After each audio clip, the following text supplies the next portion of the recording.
Dudes, dudes, metal summoners. This is the way that we have to start off this show. Like full on me and Angel, like thanking you guys. Yes. 3 years. I mean, Angel, dude, 3 years, bro, from an off the cuff from an off the cuff setup that Max did 3 years ago, maybe, probably more like 3.5 years ago, because it stemmed from the previous M3, you know, putting together this collection of journalists where our original plan was simply to build a series of interviews that led up to M3 that got canceled because of COVID. And then that happened. We kept doing interviews and just kept the gears turning, rebranded because we realized that we weren't sticking to the M3 format. We were becoming more eclectic and more open and willing to talk to anybody. I mean, dude, like, Bob, Bob D from Petro, Argyle Goolsby, all these various people that are the farthest thing from, M3 people, but doesn't necessarily mean that they don't rock and didn't have a place of just great conversation and great storytelling. Tommy Lee Flood from Banshee. And here we are now on our 3-year anniversary. Like, dude, how cool is that?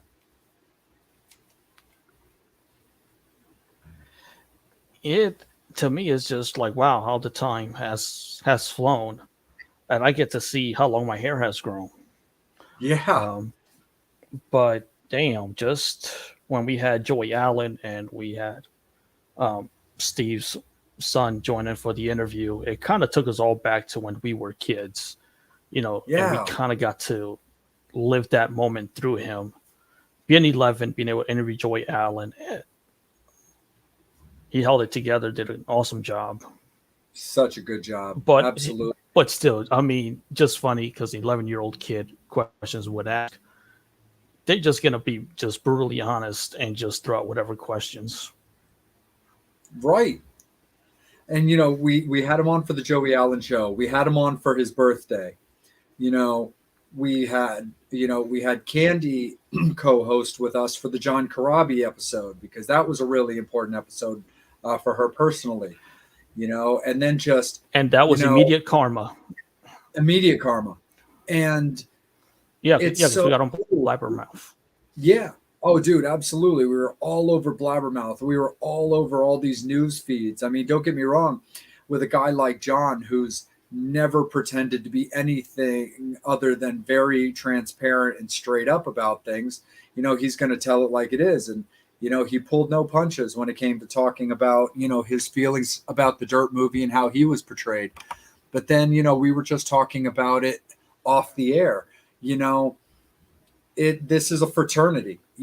Everybody who's a member of this show is always going to be a member of this show. So, we've Bobby's out tonight. Steve's handling his business, but Jamar, Jason, Max, Mitch, they're all fraternity brothers, Yeah. And, I mean, with the show, it's also the friendship. Yeah.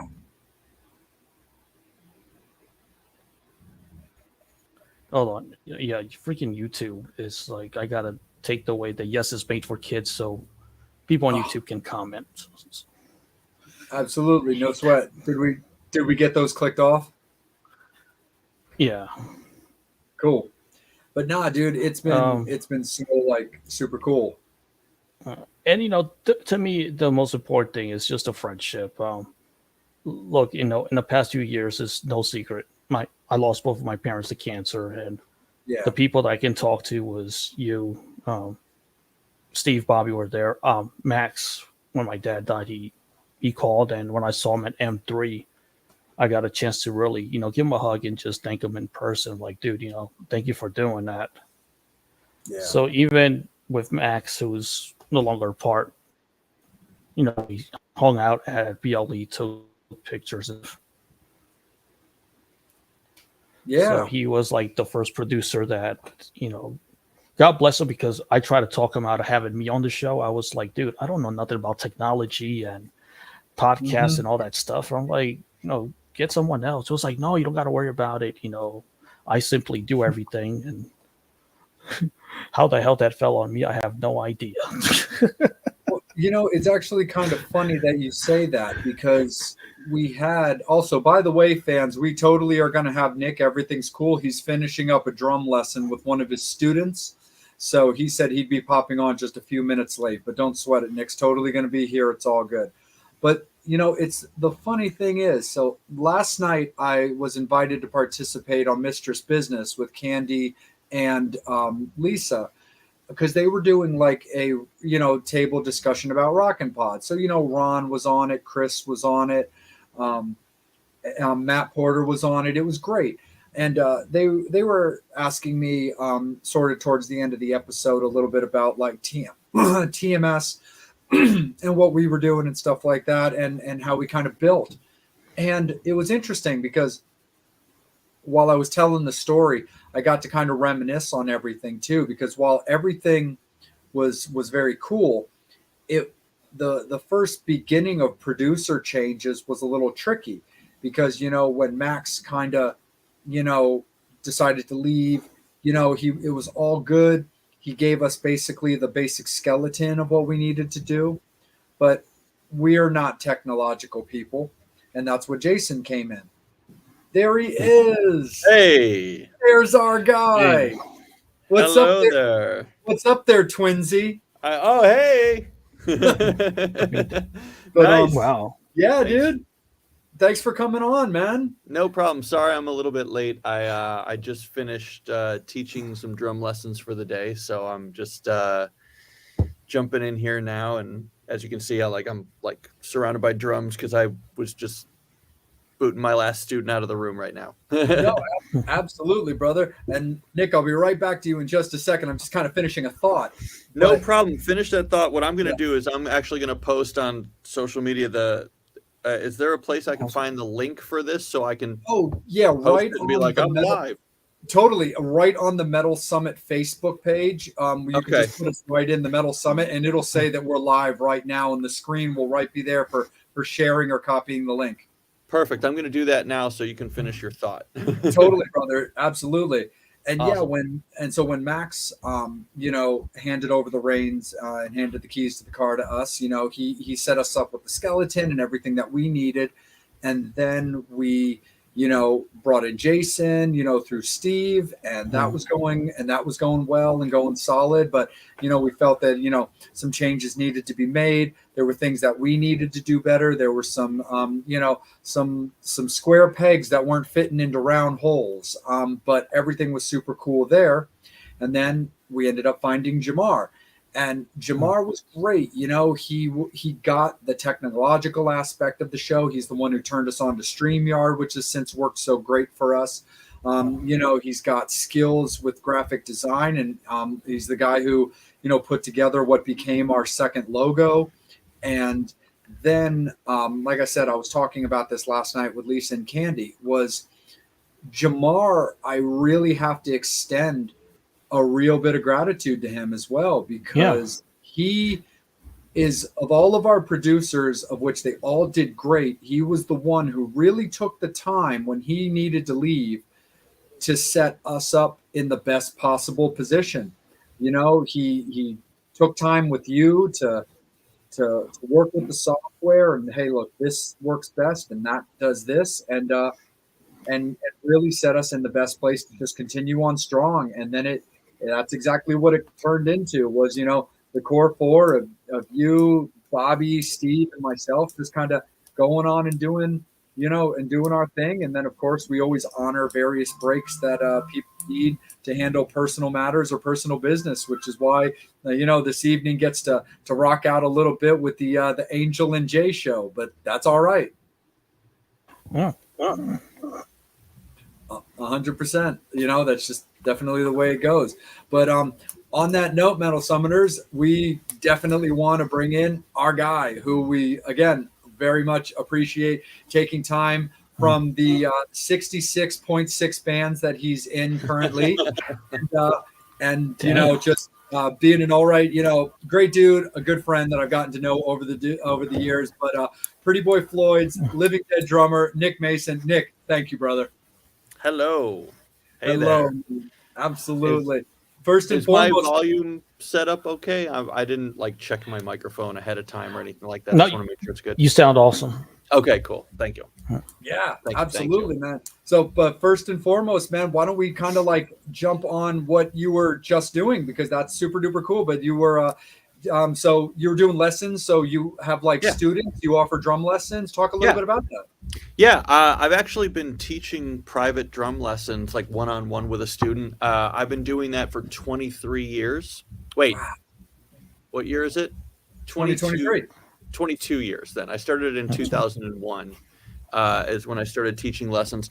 And I wasn't really like, it was never something I thought about wanting to do at all. I just kind of fell into a position where I was offered a job as a drum teacher at like a local music store. And it was my drum teacher that I had been with for, you know, ever and a day since I was a kid that kind of encouraged me to do it.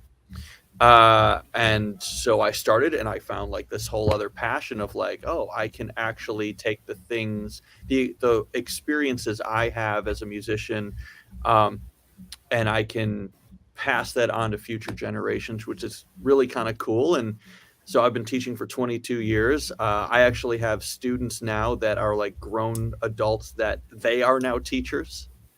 Oh, wow. Which is cool. Yeah, I teach when I'm not on the road. I teach like 4 days a week in the Los Angeles area. Right now, I'm in Burbank, and so like Monday through Thursday, I'll do lessons like in the afternoons, you know, 3 to 6, 3 to 7, something like that, depending on the day, and yeah, that's kind of what I do when I'm not in a recording situation or on tour or something like that. The in-between times, I like to do drum lessons. Most of my students too have been with me for like a number of years. I got a pretty good track record of keeping them long-term, not just, I took lessons for a couple months and then quit. Most of the time it's like I took lessons for a few years and then, you know, went off to college or something like that. So yeah, that's yeah, awesome. and it's pretty cool. Like I got some cool like keepsakes too. Like this is a cymbal that like was signed by all of my students from the last couple of years. Hold on, once.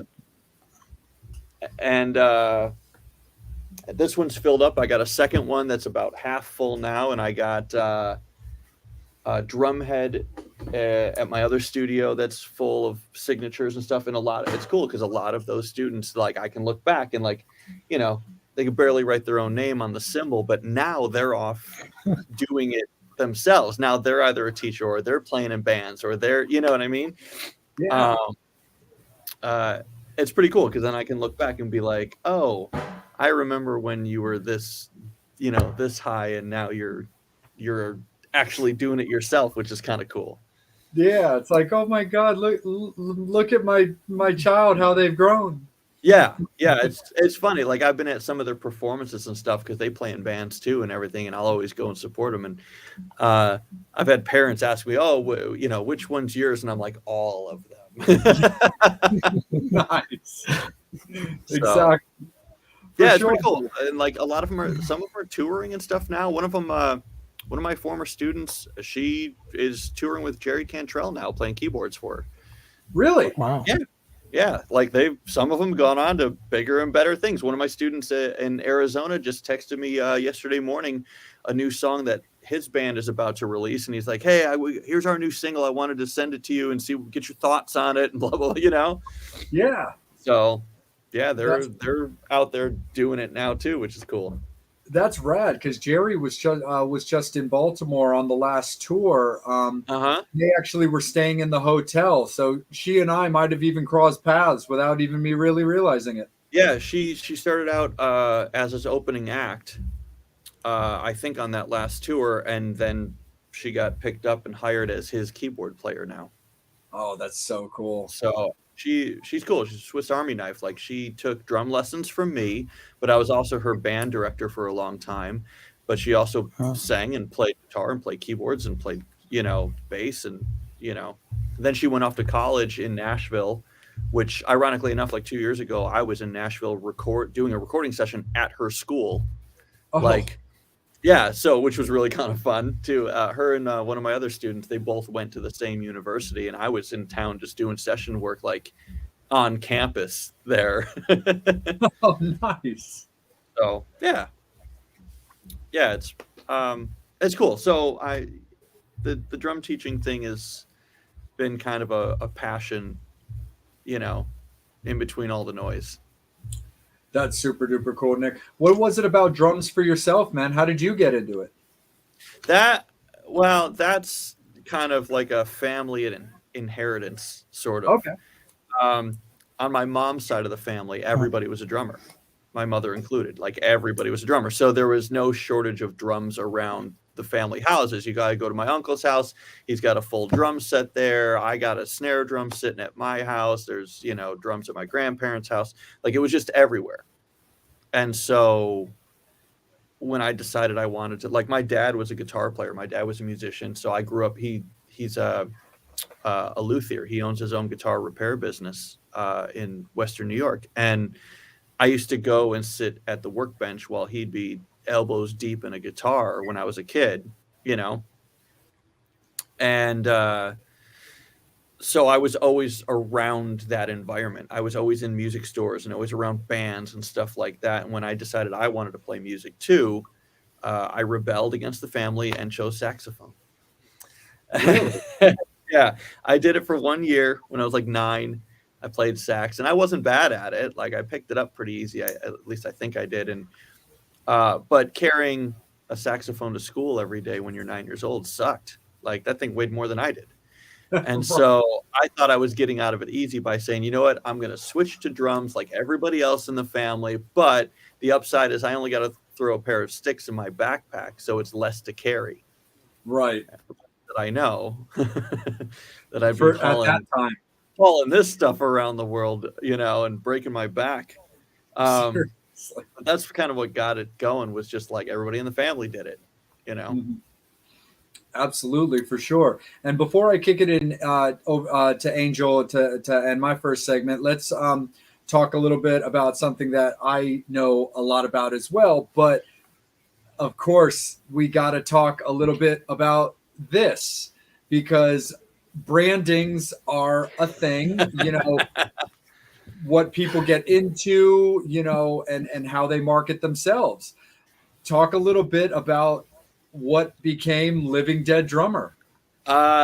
It was kind of, all right, so my name is Nick Mason.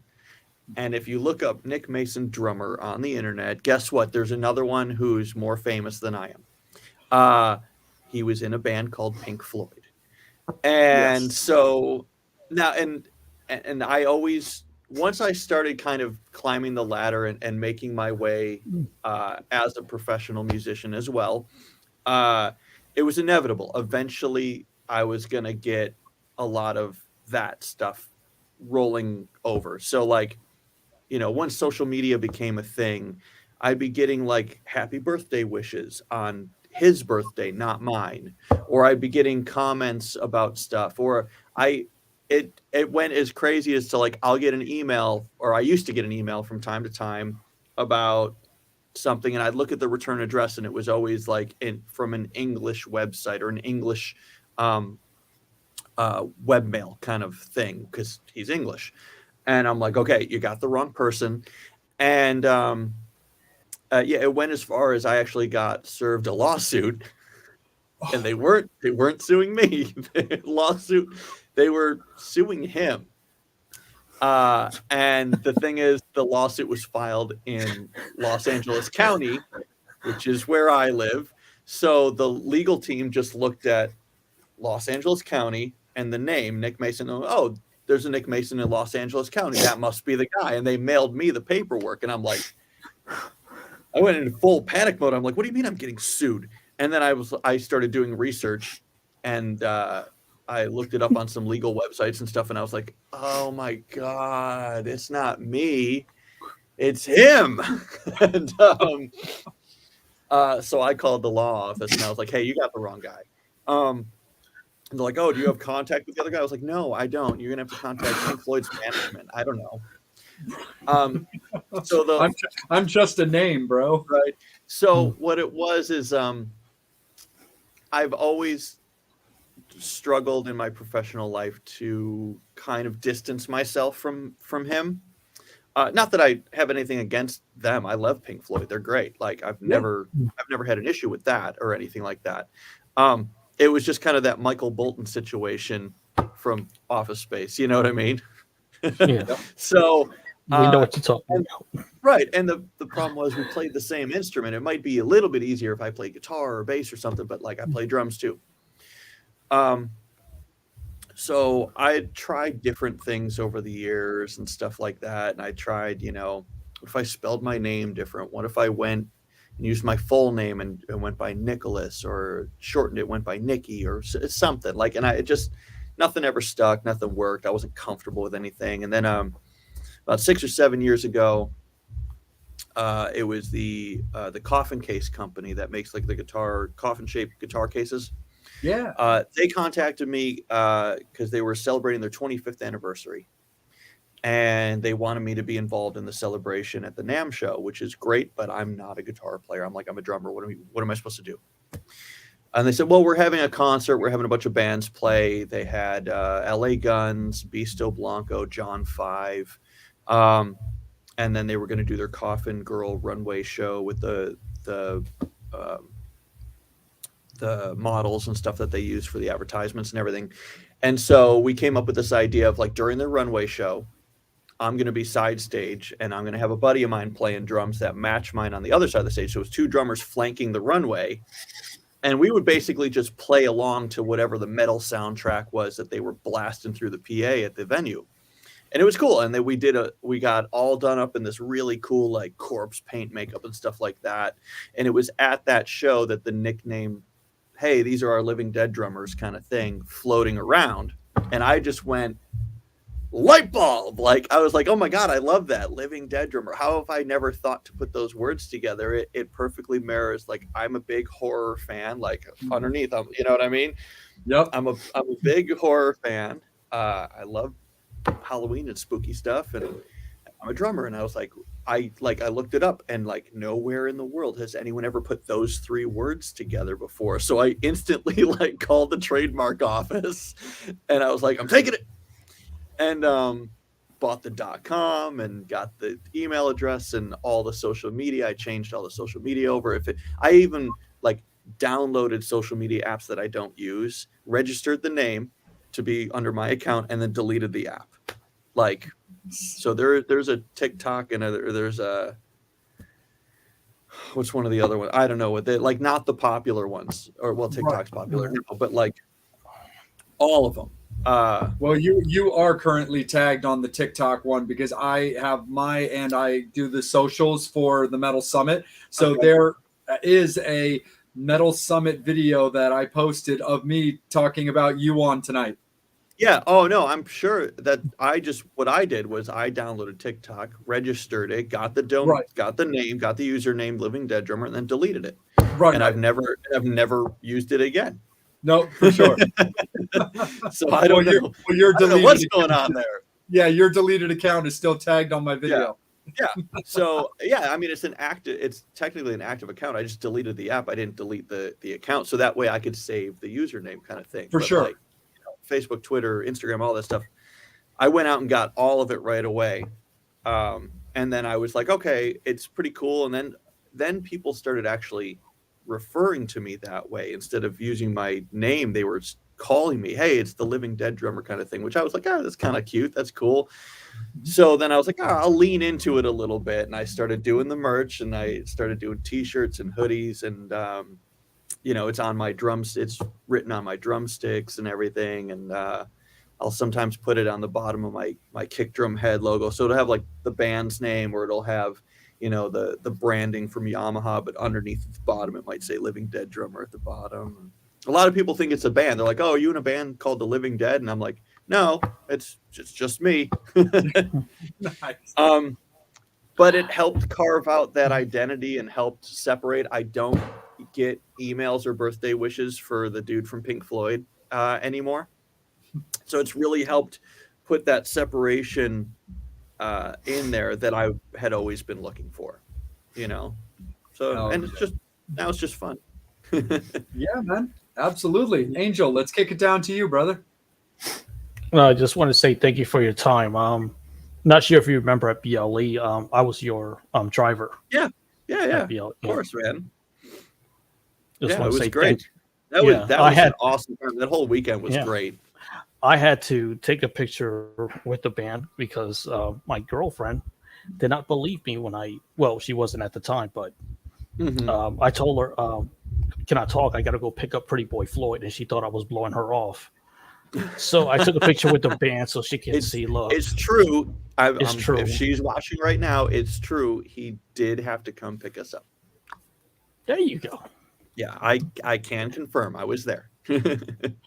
Thank you so much. Yeah, no, it was cool. We had a really good time. That whole thing was awesome. Are they going to do it again this year? Not as Masquerade, but a little inside information with only the details that I'm allowed to talk about is that Brad and I are planning something again at the 2300 Arena for later this year. Oh, cool. Very cool. That place was awesome. That was a really great venue. Staff was awesome there and stuff like that. The backstage area was really nice and set aside really well. And although I don't know what it was, every time I went up those stairs, I tripped up the stairs and it was like on the same step every single time, to the point where like after 3 or 4 times tripping up the stairs, I'm like looking at my shoes and I'm looking at the stairs to see if it's loose. And I'm like, no, it's just me being a moron. So, but no, that's cool. I'm glad you guys are going to do something there again. That was really cool. I had a good time there, with the exception of, did you hear, or did I can't remember if I told you about, we went earlier in the day, we were going to lunch and like, all right, we're in Philly, right? So we want to get an authentic Philly cheesesteak. We got to get one before we leave town. So we were like just mad Googling like best Phillies in town and stuff like that. And we found a restaurant. We're like, okay, great. This looks like it. It's got great reviews. We're going.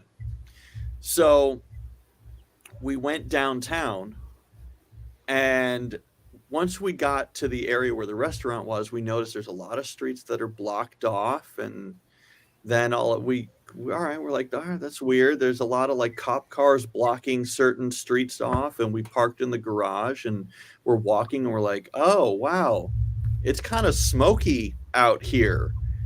There must have been a fire. And we're following the directions on the GPS, and we turned the corner, we're walking, and the closer we got, then it hit us. The place we were going to lunch was on fire. like full on. Damn. The entire building was engulfed in flames, and they got the trucks with the hook and ladder out with spraying water down from and I was like, oh my God, of all places for us to pick to go to lunch, we picked the place that burns down today. So I think you did actually mention that story now that I think about it. Like I genuinely hope no one got hurt or anything, but it was just like, we're walking and we're like, according to the GPS, the place should be right around where that fire is. And then we got about a block away, and we're like, nope, that is the place. I was like, damn, you should have came to me. I would have taken you to Gino's. Gino's cheesesteak is the one. Is that where we ended up, Angel? Gino's or Johnny's or something? What's the place like under the overpass? No, it's one that's on South Street. Oh, yeah, okay. That's a good question. I don't know. We did end up going. The next day before we went to the airport, like on our way to the airport, we did end up going because we were playing in New York the next day or something like that. We had to fly out. Yep, you were. I remember really well. Right. Yeah. So we were going to New York to play another show the next day. So before we went to the airport, we we had some time to kill that morning, and we went and found a good Philly cheesesteak place. And it was a good, proper place, but I don't remember where it was. I just remember that it was kind of near a freeway overpass. I don't know. So, but it was still good. I see that there's like, I was looking at the chat, there's like a bunch of questions, but I don't know how to answer them. Like, it doesn't give me any options because I'm not logged into the website.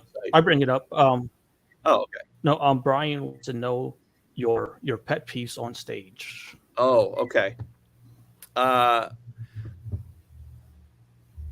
My biggest one is probably setting drinks in front of my kick drum on the drum riser.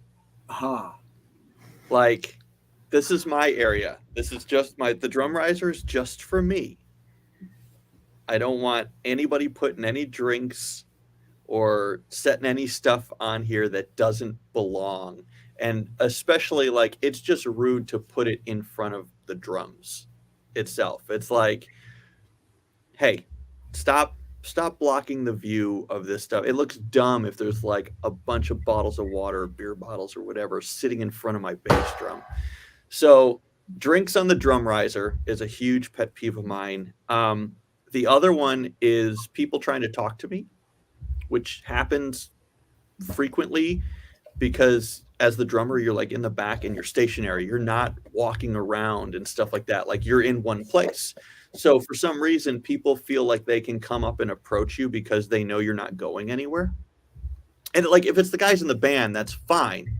Like, if they're coming up and they need something, or they need to communicate something, or they just want to rock out with you, like guys in the band that I'm performing with is fine. But like, if somebody else walks onto stage and comes up to me, they're gonna get their head chewed off. Like, I'm gonna say things that I'll probably regret. You know, it's dangerous to come approach me because I'm very, very, very, very much in the zone. I'm concentrating on my band. I'm concentrating on what I'm doing. I'm not thinking about anything else except for what I'm doing in this song right now and giving my performance. So if that concentration is broken, I snap. And I was somewhere in Texas a few months ago playing, and there was some guy, and you could tell he maybe had a couple too many drinks or something like that. And he was rocking out a little too hard, and he came around to the side of the stage. And he didn't step up onto it, but you could see like him looking like he was gonna try to, like, and he was probably only gonna like step up on stage and just try to like rock out with us. But I just was like laser focused on him, and I was like, give me a reason. Put one foot on that stage, and I would have dove over that drum set and tackled him. You know what I mean? And even the guitar player after the show turned around and he was like, you were gonna kill that guy. I was waiting. You were gonna kill that guy. And I was like, he never stepped onto the stage. So I let it go. But if he did, I was gonna lose it. Right. So I know what you mean with that kind of stuff, Nick, because like I've got a lot of experience like working with bands, like as a stage manager and techs and stuff like that. And I also playing music myself. I do understand. When it comes to me, I try to pick my moments to communicate with the musicians when they're playing, because it's part of my job, but also not my job to badger them. You know, I don't need to micromanage them. They're doing their thing. Yeah. So like, and so that's the way that I look at it, is like I kind of pick an area or pick just a location where at some point we'll lock eyes and I can be like, you good? Are you cool? Right. And then you can either be like, I need this, or all good, you know, and even using Masquerade as an example, I was hosting that festival with Steve from the show. But the funny thing is, your Steve actually asked me to stage manage you guys for your set. You know, nothing major, nothing over the top. Just like, he's like, hey, bro, I know you, and this is how I need the vocals to be. This is how I need the monitors to be. And can you make sure that the guys are good? I was like, yeah, Steve, no worries.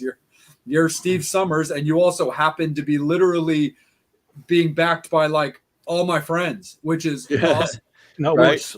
What's funny, so Jake, is that the band literally employed the Metal Summit for Yes. everything. I was employed to be the Mhm. drummer. The other Steve from our show was employed with going to get honey. Oh, Yes. We had to he go had to get go honey. get Steve his honey and his Yeah, honey and his lemon honey. water or whatever. Yeah, Yep. And he handled the I meet ran and greet. I ran the meet and greet uh-huh. Yep. with my buddy Ron, Mhm. Right. who Mhm. was doing That meet photography. that meet and greet was ridiculous. That was Yeah. that line looked like it just was never gonna end, which was cool. Like I was flattered, but it does take a lot out of you where you're tired. You're like, oh my Yeah. god, how many more of these do we do? But it was still cool. It was flattering that many people wanted to come get a poster and an autograph and a photo or whatever kind of thing. It was cool. Yeah, we were just laughing at how Pretty Boy Floyd pretty much employed the Metal Summit to do Yeah. different things. Yeah, and you guys are responsible adults. That's why. Like Yeah. I never like asking for too much. I like coming to a venue and just being like, this is what we got. Great, cool. Play with the cards you're dealt.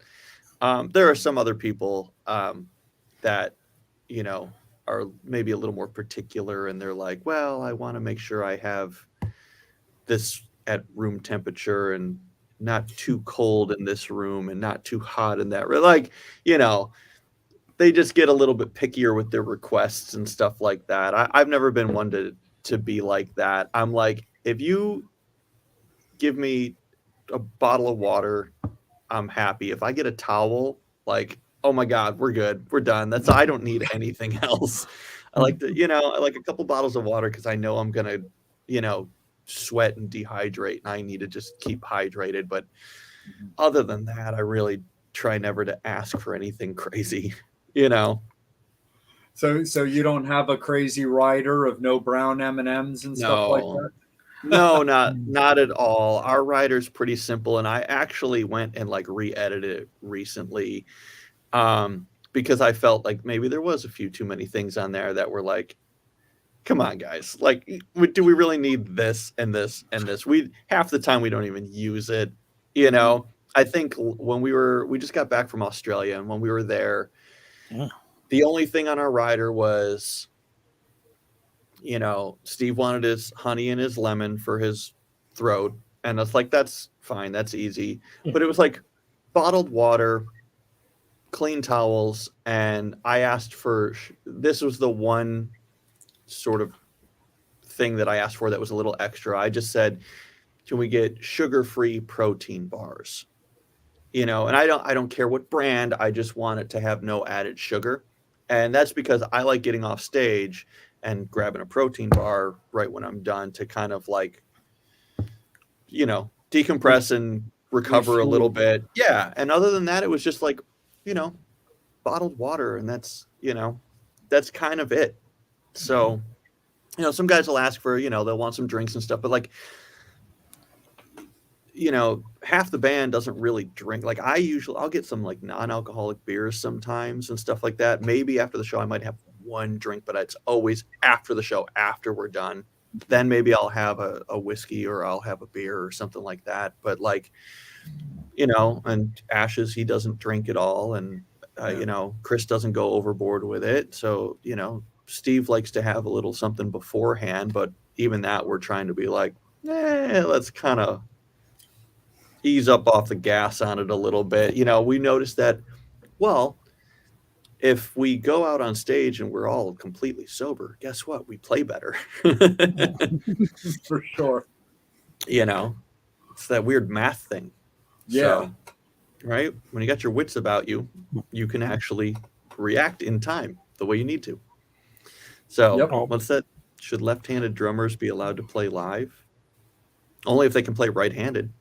I know Rod Morgenstein played left-handed, the drummer from Winger. Yeah. Well, I think left-handed drummers actually have more available options to them than right-handed drummers. Right-handed drummers, it's like, oh no, you sit this way, your hi-hat's over here, you hit your snare with your left hand. That's it. That's just what's done. If you're a lefty, you could still play a right-handed drum set if you play open-handed and lead with your left on the hi-hat and just use your right and still lead with your right foot. I have 2 left-handed students that do that actually. So you always got to have the hi-hat to the right? No, it's you Always? just sit down behind a regular drum set. Oh, It's just the way it's normally set up. So if you're sitting behind the drum set as the drummer, your hi-hat's usually on your left. yeah. Yeah, I So can see it over your shoulder. yeah. So so I have a couple left-handed students that play where they're still comfortable playing the kick drum with their right foot, but they'll lead with their left on the hi-hat, so they play open-handed. And that way they can sit down behind any drum set when it's set up normal and still function and still play and still sit in at a gig. And then I've had a couple students over the years that they flip the whole kit other way around. Everything gets mirrored to the other side and they play left-handed like that. I got a couple of friends that play that way too. I mean, being the way drums are construction is, everything's kind of individual on its own stands and its own mounts, so you can place things wherever you want. You don't get that with other instruments. There's no such thing as a left-handed piano. There's, or a left-handed trumpet. Like, it's no, here's the instrument. This is how you learn how to play it. That's it. It's just the fact that drums are so individual and customizable that you can put them however you want. So if you're left-handed, you can flip it around if you want to, Yeah. So, I mean, look at even left-handed guitar players like Jimi Hendrix. There was no such thing as a left-handed guitar, so he just strung it the other way. And then companies like Fender and Gibson and stuff caught on. It was like, oh, what if we just cut the wood the other way? We could do that, Yeah. No, for sure. I interviewed Michelangelo Badio from Nitro, and currently he's playing with Man of War. He's left-handed, which I never knew. I've always known him to be a right-handed guitar player. And don't get me wrong, everybody who's familiar with him knows his double necks and his quadruple neck crazy guitars that he plays. It's not shocking to anybody that he would be left-handed, but when you watch him just playing guitar normally like a regular guitar player, it's always been right-handed. And I interviewed him and he mentioned he was left-handed. I was like, oh shit. Well, did you ever, think to try to play left-handed or anything? He's like, nah, man, because you just got to remember that with my age that those guitars didn't exist, So I learned to play right-handed. Yeah. I usually, when I get a student that's left-handed, I'll give them the option. I'll say, all right, let's try it both ways and see what way sounds better, what way's smoother, what's more comfortable for you. And it's about 50-50. About half of them, like, playing right-handed is still just comfortable for them. So they're like, yeah, I'm left-handed, but I play right-handed. And then the other ones are like, most of them are like, well, I'm left-handed and I play a right-handed drum set, but I just play it open-handed, So... and then I always try to teach them both ways and try to teach them how to play right-handed also. So that way they can be a little more ambidextrous and they can sit down behind a drum set that's just set up and still be able to play and not have to take 10 minutes to move some guy's stuff all around to another position and then have to move it back again. Because that's annoying. For sure. I'll be polite. Yeah, definitely. Right back down to you, Angel. Top 3 favorite drummers. Top 3 favorite drummers. Let's see. I'm a very big fan. 2 of them kind of are like the same. So I'll say I'm a big fan of Josh Freese, just because he was the guy who I discovered in high school that that's when session musicians kind of clicked for me. And I realized you don't have to be in just one popular band. You can be in all of the bands. You can be in everybody's band. You know what I mean? And Josh is that guy that does it. He has recording credits for bands that you never knew he worked with because they have a drummer and maybe he just got brought in the studio to do something, or he got, maybe paid a bunch of hush money to never tell anyone that he worked with them, but somehow it's still on his resume, so he was the one where I was like, oh, you don't have to be in one popular band. You can be in all of the popular bands. So from a career standpoint, I always kind of looked up to that. So he's one of my favorites. I grew up with Metallica. Lars is super high on my list. I know he gets a lot of flack and people love to talk shit about him, but I will defend him to the day I die. Yep. I will be one of his biggest supporters and cheerleaders always. And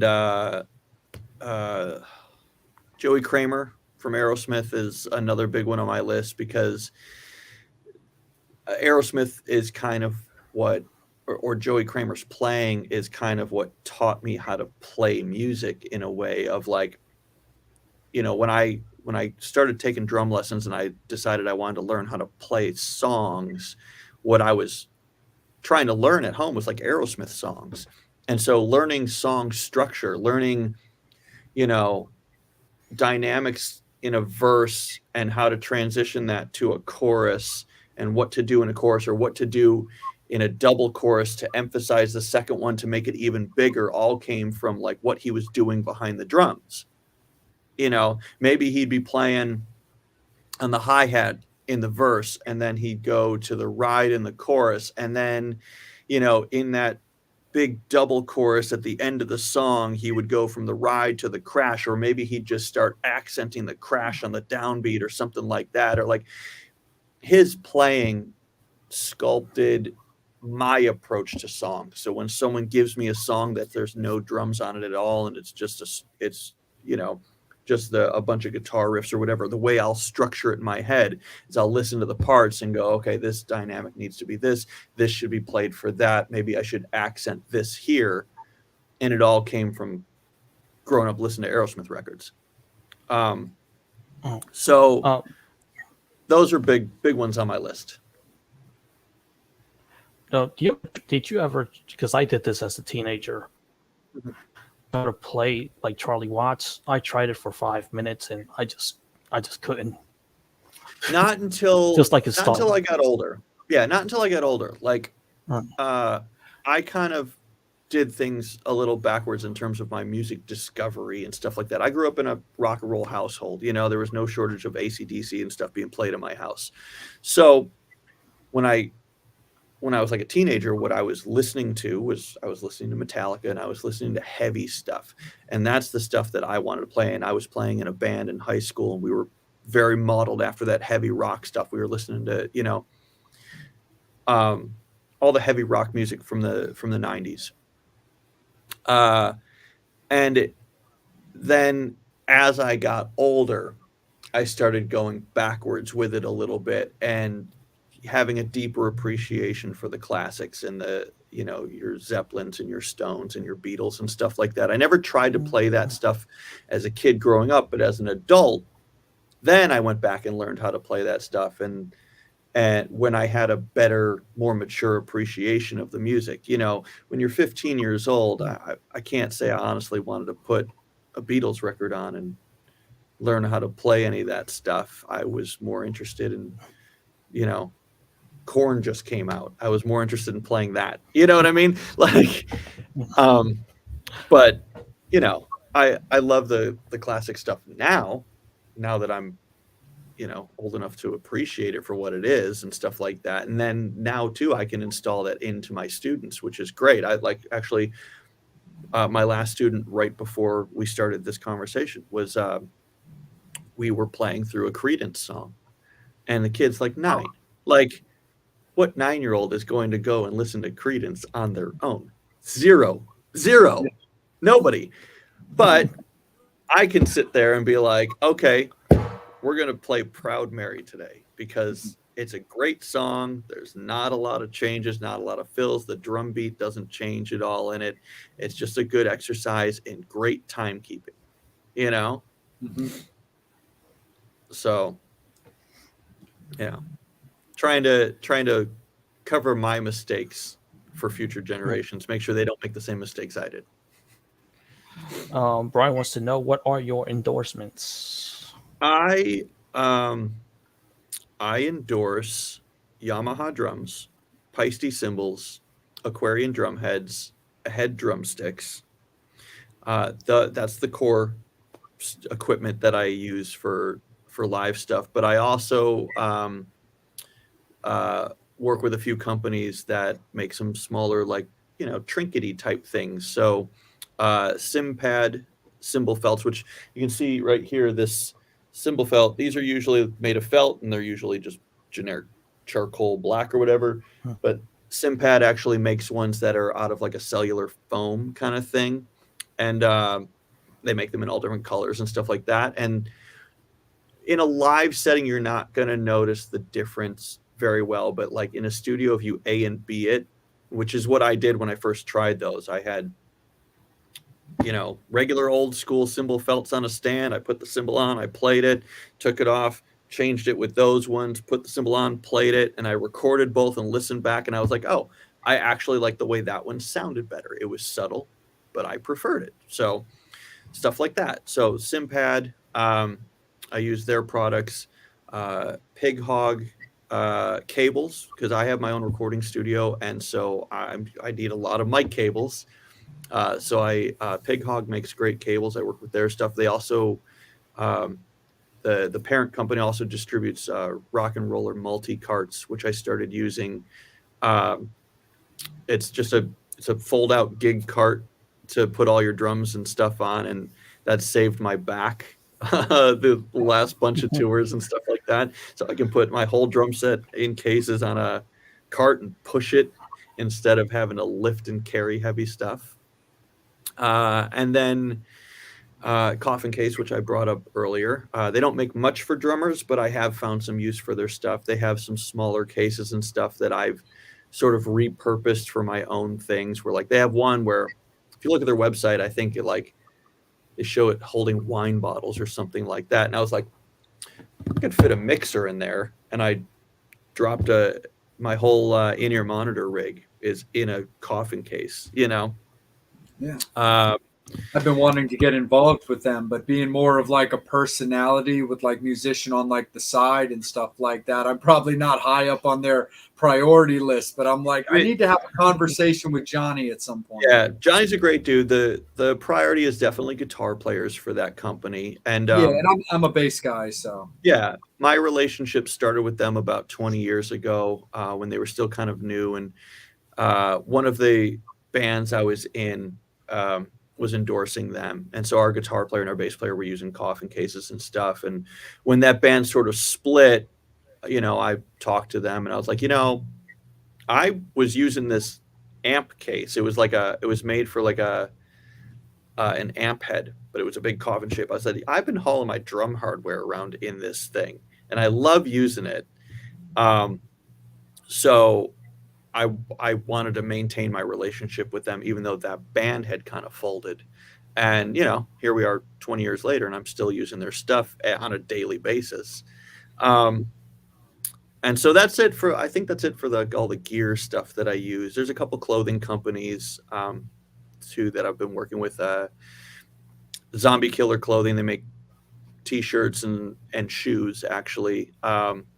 And I wear their shoes on stage because they're actually really, really comfortable to play drums in. They're kind of basically like Chucks, but they're leather. Oh. And their t-shirts are pretty cool too. They're all kind of comic book themed, where it's they came up with their own comic book character, and basically every t-shirt is her killing a historic figure that's come back as a zombie, and all the historic figures are like terrible people in history, dictators and stuff like that. They come back to life as a zombie, and this chick they invented is, you know, saying something sarcastic while killing them, you know. But it's cute, it's cool. And then we just started working with Crisis Wear. One of my other bands, Fleischkrieg, started working with them, and they've been doing custom wardrobes for us. We just did a photo shoot with them a couple of days ago, actually, and their stuff is really cool. Very, very, very cyberpunk looking, and honestly, the most comfortable pants I've ever worn in my entire life. Oh, wow. They look and they're cut like jeans, but they feel kind of like you're almost wearing something stretchy, like I don't want to say sweatpants, but like they're stretchy, but they look like jeans. It's weird. I don't know what material this is, but I started wearing those pants as just my stage pants for every band I play in, just because they were so comfortable. Nice. And the owner of the company's been pushing me. He's like, I don't know, you don't have to wear this stuff with just Fleischkrieg. Wear it with everybody. So I've been starting to do that also. Nice. That's Um, awesome. I think that covers the endorsement catalog. Huh. Hopefully everyone's satisfied now. Your So, favorite place to play?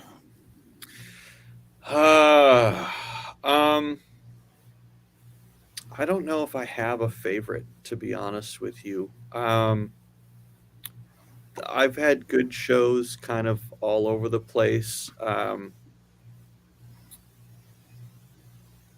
don't know. I always kind of liked hanging out at the Viper Room, and I liked playing there. I haven't played there in over a year actually, but I used to play there pretty frequently, and I liked the vibe of the Viper Room here in LA. And um, there were some shows overseas that were outstanding. London and Edinburgh and in Scotland was.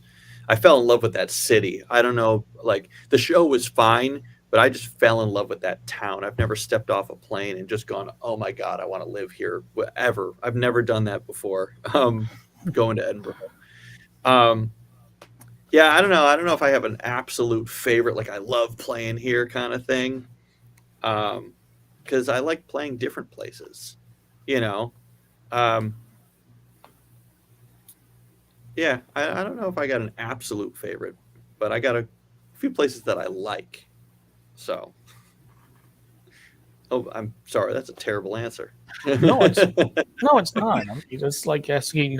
I mean, I know the favorite questions are Mhm. bits of like They it's are. hard Even to that one that figure was like something. top three favorite drummers. I was like, I can't narrow that down to three. There was two Yeah. guys that are high on my list that I left off just because I was like, well, three, that doesn't work, you know.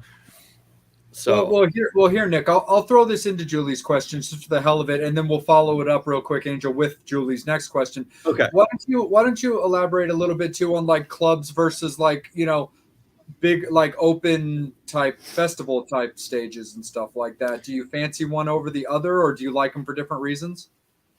Um, they have their advantage. They each have their advantages. Playing in a club, your audience is closer. Um, you feel like they're kind of a part of the show a little bit more because they are right on top of you. Um, but the bigger shows, playing a bigger stage at a festival or uh, bigger venues and stuff like that, playing like in a big outdoor shed like that one that we did in where were we, Maryland a couple of years ago. Oh yeah, Great. Yep. Meriwether Post Pavilion. Yeah, like that, like the pavilion, like that place. I like those because typically they're more well organized and more well run. And I like that organization because I'm kind of one of those control guys where I like to have two hands on the wheel at all time. And it's the one situation where I feel comfortable taking my hands off the wheel because it is so professionally run that it's like, okay, these guys got this. I don't have to do anything but walk out on stage, play my drums, and walk back, and I'm done. In a club setting, it's not usually like that.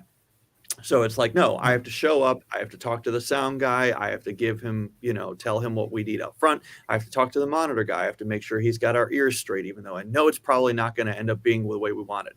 I got to make sure I got to talk to the door guy and make sure they got the guest list. I got to be like, I feel like in a club, I have way more responsibility that I don't necessarily want to have to deal with all the time. Um, So in a bigger atmosphere too, well, there's more people. You're playing in front of a bigger audience.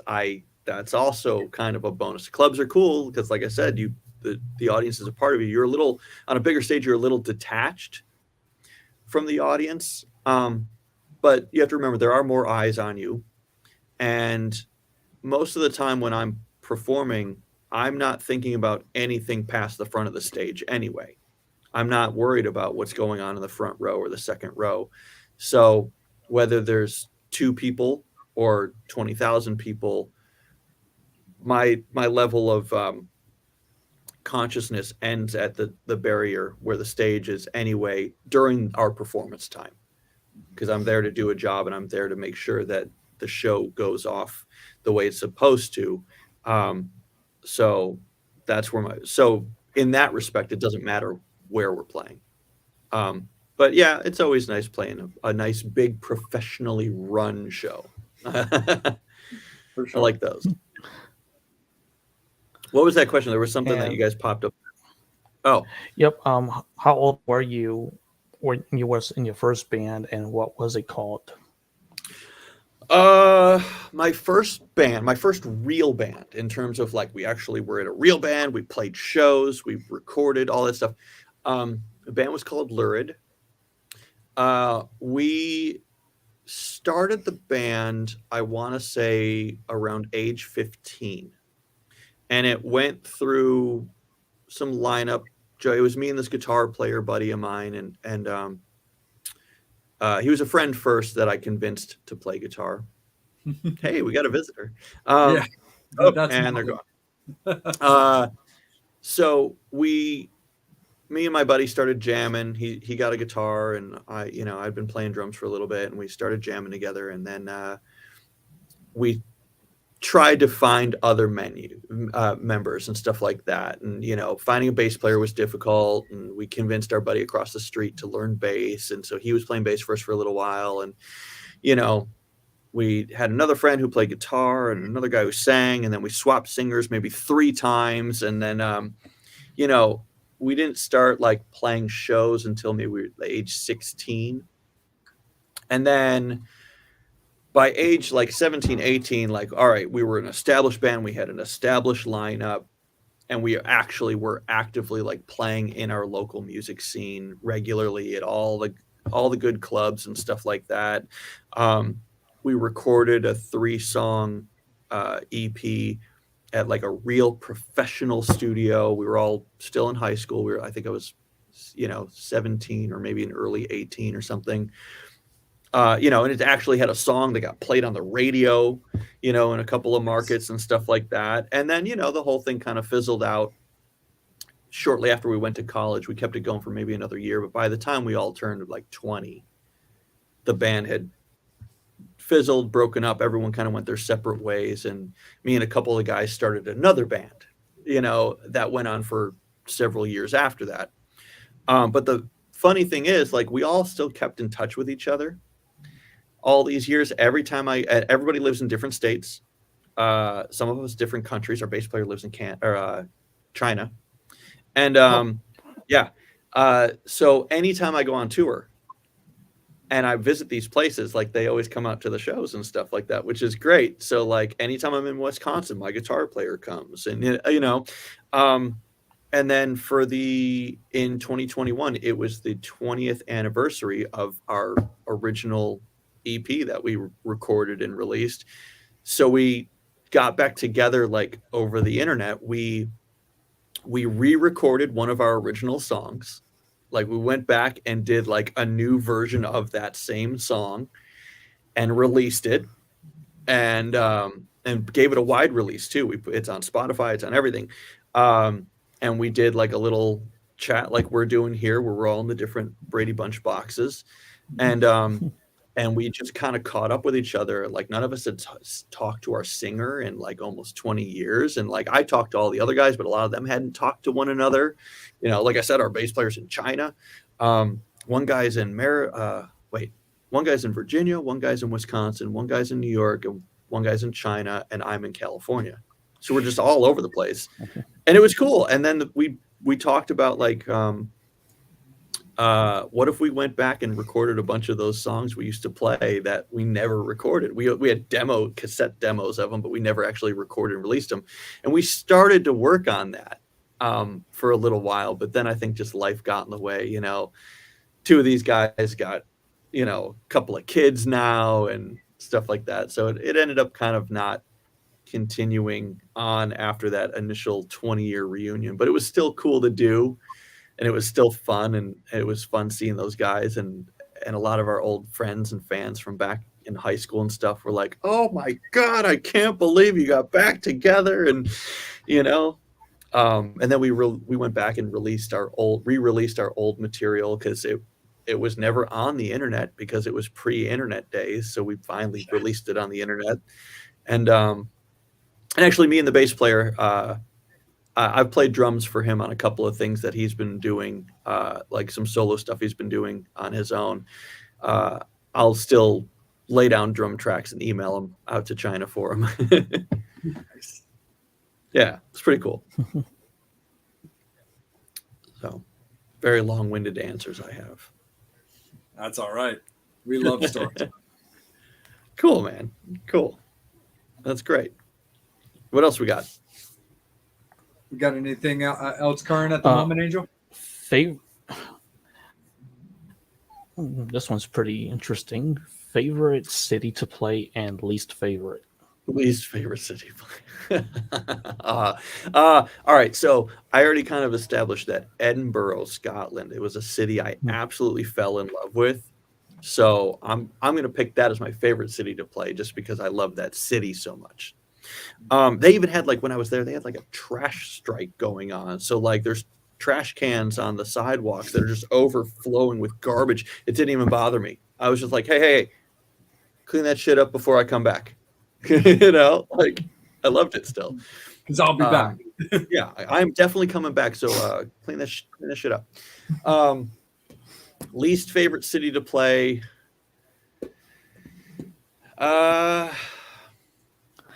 Or you don't have to name it. You can just say something about it. Well, I was gonna say I can't remember. I can't remember specifics on like least favorites, but I will say that I've had some shows in some places where I'm like, what is going on here? Like, what is this about? There was one in last year in somewhere like in a suburb outside of St. Louis, right? St. Louis is normally cool. Of all the times I play there, they're usually pretty cool. One of my old roommates lives there, so we always get to hang out and stuff. I usually have a great time. The last time we played there was not a good show. First of all, I forgot that you can still smoke in bars there. So you opened up the doors to the venue and we're like, and then it was a weird thing with like the opening bands and stuff like that, there was some stuff happening where it was like, what? This is not how this is supposed to go. You know, your opening band shouldn't be already staged on, like, with all of their gear and all of their backdrops and props and stuff. That shouldn't be on stage before the headliner arrives, because we have to, you know, do a sound check. And if your stuff's up there, it's in the way, and like, we can't do sound check if you're already set up. So had that happen actually a couple times in the last year, where you're not supposed to be up there yet until we go up and do our thing, and then you guys can come up because you're after us. You got to do this in a certain order. Like, we don't get to sound check if you're in the way. So, you know, so that last St. Louis show wasn't too fun. You know, once we got on stage, everything was fine and stuff like that. But we did have to pull rank on that one, and that's not something I normally like doing, and I don't like seeing other people do it, and I don't like being that guy. But it was the one time in my entire life that I said the phrase, "I'm not going on stage until that shit's gone," because they had like this massive giant sign that it was directly over my head, and I couldn't sit up behind the drums with this gigantic backdrop they had up there. And I'm like, that leaves. That has to go. Yeah. You know? So, you know, that, like I said, I don't like being that guy. It's the one time that's ever happened. Oh, so, gotcha. I got to give a quick shout out to the guy who asked you that question. Matt Mayhem. He's a buddy of mine, and is a monster drummer and bass player in his own right, with a bunch of great bands, including one that I always loved called Recently Deceased. He's a horror guy too. Oh, cool. Recently so Deceased. Thanks for the support, Matt. You rock, dude. That's awesome. Very cool. I'm just looking at this next question. Yeah, okay. What do we got? Wow. Wow.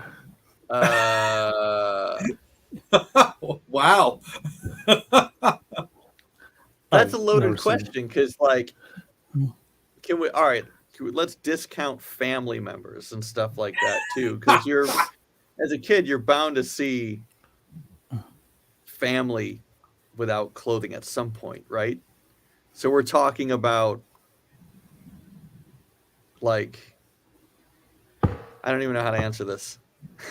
That's okay. I don't either. That's okay. We've gotten a lot of questions on this show, and I was There's a little lot of unprepared for there's that a one too. there's a lot of things you could go with on that. Like, oh well, you could count. Well, maybe I saw it in a movie when I was a kid, right? Or are they talking like, no, you're in the room standing there with someone? I don't know. I'm not even sure how to answer that. Yeah.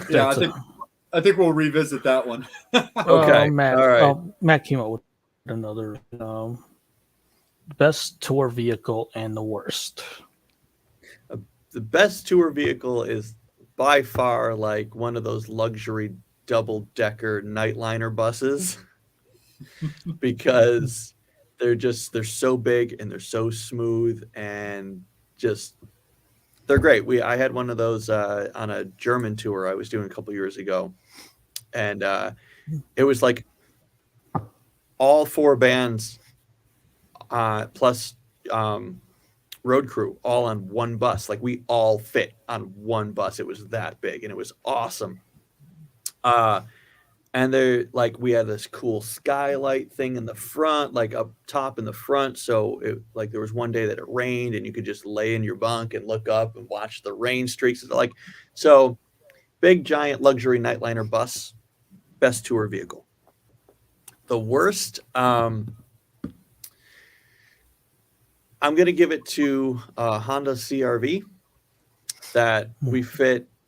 And it was a miracle this actually happened. And the tour was great. And I'm not complaining about the tour. I'm not complaining about the guys I was with because we had a blast and it was so much fun that we did this. But we did fit 4 grown adults plus all of our equipment and all of our like luggage in a Honda CRV. It was 2 guys up front and we kind of rotated like every day who got shotgun. And 2 guys in the back sitting on one seat with the seat next to us put down. Full drum set. Guitar, bass, overnight bags, box of like smoke machines and lighting gear, box of merchandise, and then all 4 of our luggage roller bags. And we made it all fit in a Honda CRV, and we toured like that for like weeks. I'm getting this amusing, like I can't help but chuckle to myself because just like picturing that and laughing about it, it reminds me of that like that constant joke. If you've ever seen like Mallrats, one of the Kevin Smith movies, where they're always I've seen them all, about, yeah. like, he tried to screw my girlfriend in somewhere very uncomfortable, and everybody kept saying the back of a Volkswagen. Yeah, I love it. But that Honda CRV, it was cramped, it was uncomfortable, but we made it work. We made it work, and we had a blast doing it. We had so much fun doing it. That was with a band called the Deadlights, which actually started as an online band. We started during the pandemic. We all lived in different states. We met up on the internet, wrote and recorded, and released a bunch of material. And then when things opened up, we're like, let's go on tour. So, all jumped on planes, met in one central location, and it was literally like, got off the plane. Hi, I'm Nick. I've been your drummer for the last year. It's nice to finally meet you. One rehearsal, played in Chicago the next night with our first show, and we did a whole Midwest tour. But we did it in a Honda CRV. Was Jerry Montano playing with you at that time? No, this is a different band. That's what I thought. That's what I thought because we've had Jerry on the show. No. There's that Deadlights. We looked into it and they put out one record and they weren't active since like 2002. Right. So we felt comfortable being that it had been like almost 20 years. We're like, well, they're not doing anything, so we might as well use the name. And but no, it was different kind of music, and it was all, not the same band. No worries. So although we did notice that, like, after we started doing stuff for about a year, all of a sudden they started doing stuff again too, and we're like, son of a bitch, we're like, they must have saw us, they must have caught on. Right. Hey, there's another band using our name, we better get back out there again. How long have you been with Pretty Boy Floyd? I've been with them little, like 2.5 years, I think, at this point, or I think yeah, like 2.5 years. I started with them. It was just a fill-in, actually. They were doing the M3 festival, and then one other show after that, and their regular drummer, Vic Fox, who most people know from playing in Vince Neil's solo band in the 90s and being Enough's original drummer in the 80s and stuff. He was playing for Pretty Boy Floyd for the last few years. And he couldn't do these 2 shows, so I got called to fill in. And then after I filled in for those 2 shows, the phone calls kind of kept coming back, and it sort of became apparent that Vic wasn't going to come back, I guess. I never really got involved in exactly what was going on. I don't know the guy.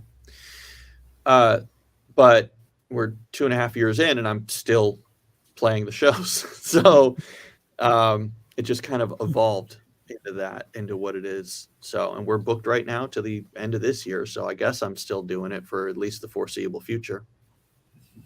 Nice. Yeah. Do you have any rituals that you do pre or post show? Pre-show, I like to warm up. I like to sit down for about 30 minutes before we go on stage, and I'll sit with a pair of drumsticks and a practice pad in the dressing room, and I'll just run sticking drills and stuff like that. And I like to stretch and stuff like that. I'll stretch my arms and legs and my hands, my fingers, and so I'll stretch and I'll warm up on a practice pad just to make sure I'm good and loose for when I go out on stage. After the show, I don't have any real rituals. However, if we had with Pretty Boy Floyd specifically, if we had a good show, me and Chris, our bass player, we will go out and hit the bar in the venue. We won't go back. We won't stay backstage. We'll go out into the crowd. We'll hit the bar, and we'll each do a shot of Jameson. That's our post-show JMO. That's our ritual. If it was a good show and we did a good job, post-show JMO. And that's the only post-show ritual we have. But it's only just me and him that do that. No one else does it. And I don't do it with any other bands or anything like that. So, yeah. What else we got? I love your cat just sitting up around the back of your head like that. My cat would never do that. My cat would never come near me right now. Well, his name is Motley, and Angel will tell you any show specifically too that's got ties to the 80s. He's got to get his FaceTime. That's awesome. That's awesome. I love it. I wish my cat would do that. She's a brat though. She doesn't like to get too close. She's like, I can see you. Good enough. We're good. Yeah. What's this one? Flying J loves pilot. I like it. Who's got better food and cleaner bathroom? That's a good one. I'm gonna say loves all around. It's to a point where I probably need to get that Loves membership card.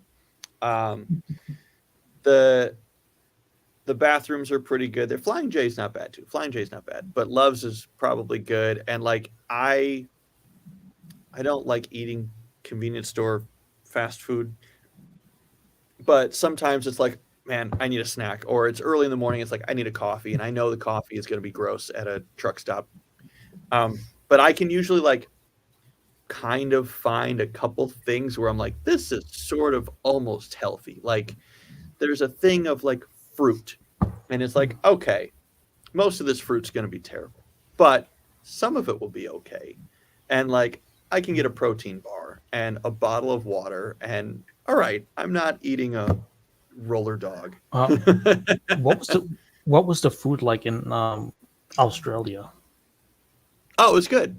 It was really good. I mean, a lot of it wasn't anything different than we get here. That was the one thing I noticed about Australia, is that it's almost like you're just in any other city in America. Outside of if you took the accent away and the fact that they're driving on the other side of the street, every single city there just felt like I just was in another part of the States. It's the only country I've ever been to where it just felt like an extension of America, where it was like, no, it's all the same stuff. It's all, they might have something called different, but you're like, oh no, I understand what that is. You know, there wasn't as much of a cultural curve as there is when you go to like some places in Europe and stuff like that. So, And speaking of food, your favorite? favorite tour snack. I try really hard to stick to like healthy stuff. I'm not always successful at it, but I try. So like, I'll always have a good stash of snacks that are like granola, or, you know, a bag of nuts that's like unsalted, nothing added to it kind of thing. Protein bars, protein shakes. Again, try to get ones that have little to no added sugar. But that doesn't mean I'm not going to break down and sometimes get other things. And like, if we're anywhere in the Northeast, I'm going to go to Tim Hortons every single chance I get. I'm going to go get my coffee and my donut from Tim Hortons anytime it's available there. And we found one in Ireland right down the street from the venue, like walking distance. So the minute we were done with sound check, I'm like, deuces. And I boogied down to Tim Hortons in Ireland. And and we're going back. We're playing that same venue again this fall. And we're taking a band with us from the States that we're taking the Midnight Devils, which they toured with us as our support act all last year. They're coming with us to Europe. And like, I turned them on to the glory that is Tim Hortons last year. And so the first thing, as soon as it was announced that they were coming to Europe, I texted the singer and I was like, bro, there's a Tim Hortons right down the street from the venue we're playing in Ireland. He's like, shut up. I was like, I swear to God, we're going. Yeah, that's awesome. Yeah, dude, I'm from New England, so I know exactly what you're talking about. Oh yeah, man, I grew up on it. Like, there was no Dunkin' Donuts in my neighborhood because Tim Hortons ran them all out of town. Yeah. You know? So that's my jam. I'm going to get my donut, my double. Yeah. Have you ever played in Tasmania? No. When you do Australian tours, you tend to stick to the major cities: Sydney, Melbourne, Brisbane, Adelaide, stuff like that. We don't go into the rough, you know. That would be cool, but I wouldn't feel safe doing it without like a guide that's like a good solid tour manager that knows the area, knows the terrain, knows where to go, where not to go, what to do, what not to do, kind of thing. You know. Yeah. This show has turned into the food summit. So another food question. I'm okay with that. Like, it's almost 7:30 now, my time anyway. It's later for you guys, so I haven't had dinner yet. I'm starving. We got you covered. Okay. What's this? Experience the glory that are Maryland crabs. That could be taken two ways. Yeah. And I'm going to say no, I have not experienced Maryland crabs on any level at all, on any front. No. Oh, Nick, you're not being adventurous enough with your trips to Maryland. Clearly, I'm not. No. No, that's not true. Well, I mean, let me rephrase that. When we were there, when we came out in 2020, I came out with Michael Grant. We went to a place and Michael got crab cakes, and I did try his. So I have tried the crab cakes in Maryland, but I have not had crabs in Maryland. That was the Bradley birthday show Yes. at Reverb. That was awesome. And then, mate, were you at his house the next day? I think I was, yeah. Yeah. Yeah. Didn't he make crab cakes the next day too? He did. So I have had crab cakes in Maryland. Yes, I have experienced that. Nice. No raw crabs. Though. Nice. Hey, Angel, why don't you hit Nick with that next question from Chuck, and then I'm gonna jump back in because I got a segment that I'm gonna want to do with him, and then we'll make sure we revisit the fans before we cut them loose. Cool. Most annoying habits of your bandmates. Yeah, Most annoying habits.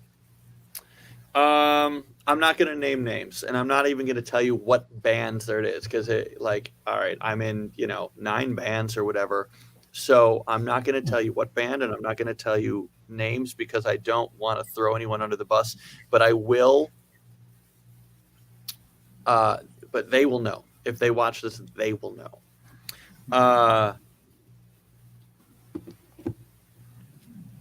Video calls is for private time. You don't sit at a restaurant and video chat people when there's 3 other people sitting at the table just trying to enjoy their lunch, and then there's tables all around us of people. No one needs to hear your conversation. So speakerphone and video chat in public places is kind of a pet peeve of mine that sort of irritates me.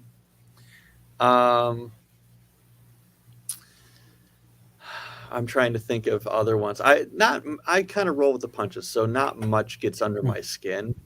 That's one of them.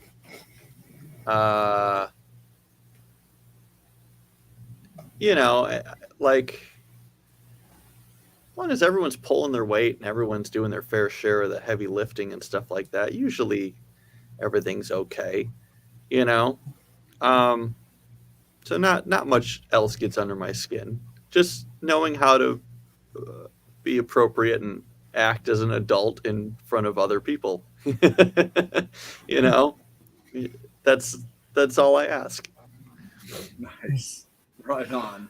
Yeah. Fans, you guys have been absolutely bitching. It's been fantastic. Keep pumping in the questions, the comments. We're going to steer it back in a little bit when we run last call in a little bit. So last call for alcohol, guys. Final questions and comments. But go ahead and pump them in because we're definitely going to get to them. But we do want to respect Nick's time as well. Allow him to get dinner and put his feet up for a little bit since he's been teaching all day. But so keep pumping them in. We will get to them. But Nick, one of the things that I wanted to talk to you a little bit about, because I just think it would be fun, is I was kind of thinking about this where we've done a lot of interviews with people that have got just great pedigrees of bands that they're in just over their history. But you've got such a great pedigree of bands that you're all still working with that are currently active. So I kind of wanted to run the gamut a little bit on some of your projects and just have you touch base on your involvement, what's going on, and stuff like that. So outside of PBF, one of the bands that you've mentioned is fleischkrieg. So why don't you talk a little bit about how you got involved with them? You mentioned that you just got fitted for new stage gear and what you've got going on with them currently. Cool. Well, like I mentioned, we just did a photo shoot last week. So we have some new promotional photos that'll be coming out now that we just added a new member to the band. So we did a photo shoot that features all of the current lineup. And I got involved with them through their producer. I play in a band with their producer, which is a band called DK0. And so during I was actually rehearsing with Michael to come out to Baltimore in 2020. And Derek from DK0 calls me up. He's like, I'm producing this band. They're looking for a drummer. They just moved to LA from Seattle, and I think you'd be a good fit for them. So I was like, okay. So I went and had lunch with them, and it was a great fit. I got along with the guys really well, and we've been working together ever since. And yeah, it's industrial, very Rammstein influenced. And I just finished recording drums on what's going to be their next release. Their first album came out last year, and all the drums on it were programmed because all those songs were written before I was involved with them. So they were released after. So I'm credited as drummer on the album, but I didn't actually play any of it. It was all program stuff. So they're working with a new producer now that came recommended through the band's management. And the idea was to take some of the old songs, polish them up a little bit, and then add some of new songs too, and then put out a new release. And instead of programming the drums on all of it, they had me just record all the drums on it. So I am going to be playing on the new stuff. So I literally just sent the producer all of the drum stem files and stuff from my end last week. Nice. So right now the album's being mixed. The new promo shots have just been done, and then management is fielding tour offers for later this year. So hopefully we'll be on the road a little bit later this year. We had a couple of offers come in. We've had a couple that really looked good where we'd be a support act for like some really good bigger name groups. We just haven't jumped on anything yet because we're trying to make sure all the numbers and the math worked out favorably too. You can't go out on the road if you're going to come back and live in a box. So yeah, that's where Fleischkrieg's at the moment. Nice, man. Awesome. Yep. And let's bridge that right into DK0. Yeah. So with DK0, they've been around a little bit longer. I got involved with them in the beginning of 2020, and